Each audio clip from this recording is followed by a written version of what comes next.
Well, I think we can now say that the Grand Library is complete. Next, we'll need to find somewhere to put the bird stands, cushions, and deposit boxes. Ah, hello there, traveler, Paimon. Thanks to your help, the library repairs are basically complete. It's really starting to look the part. What about that other stuff you just mentioned? Are you planning on putting all that in the library too? Yes. That said, it's too big of a job for me to handle alone. I was planning on getting some of our more skilled artisans to help out. The Grand Library is open to humans and animals alike. Since we have furniture for humans to sit down on, there should naturally be some for the animals too. Huh. Yeah, that does kind of make sense. Those are the ones I used to use when the little animals came to talk to me about their struggles. I'd originally planned to make some new ones, but some of the animals are nostalgic for the older items, so we brought them along too. Wait, animals tell you their struggles? Like a therapy session? Kinda sounds like a nice bathhouse for animals. This is one of my duties as Moonchanter. I would not call it hard work, and it's true. All living things have a need to feel heard. I have always encouraged everyone to come to me without reservation, whatever troubles they may be facing. Hiding your thoughts deep in your heart will not solve anything.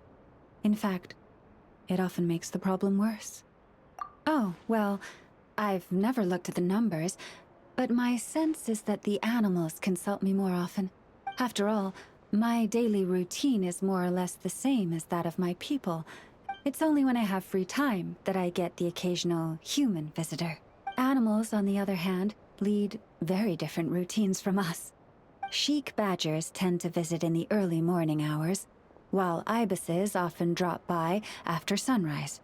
Finches come in flocks during the afternoon, chirping and chattering away. The rhyme-horned deer visit at dusk, mostly alone, though sometimes with one or two friends. And once night has fallen, I get the odd weasel thief burrowing into my home.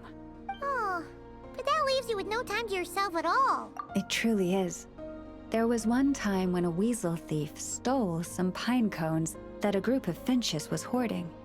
It must have been around 20 finches that flew to my bedside in the dead of night to protest the transgression.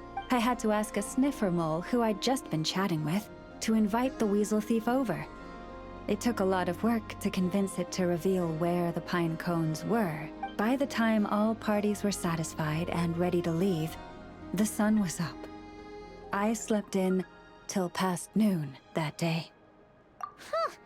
My mom would have given up and gone back to sleep long before you did.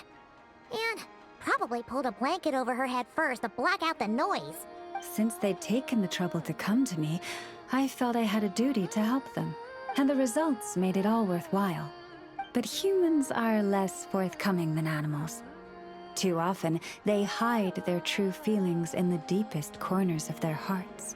Even those who come to me for guidance, I feel as if they tell me only part of the story. Perhaps they are unwilling to say it out loud. It is not dissimilar to the way that some butterflies hide away in a withered leaf and camouflage their wings to match their environment. Social interactions between humans can be complex and difficult. Everyone has their way of coping, and I don't judge them for it. Nonetheless, suppressing one's true feelings can easily lead to melancholy and depression. Deep-seated issues like that are difficult to resolve, no matter what advice I give. So I had an idea.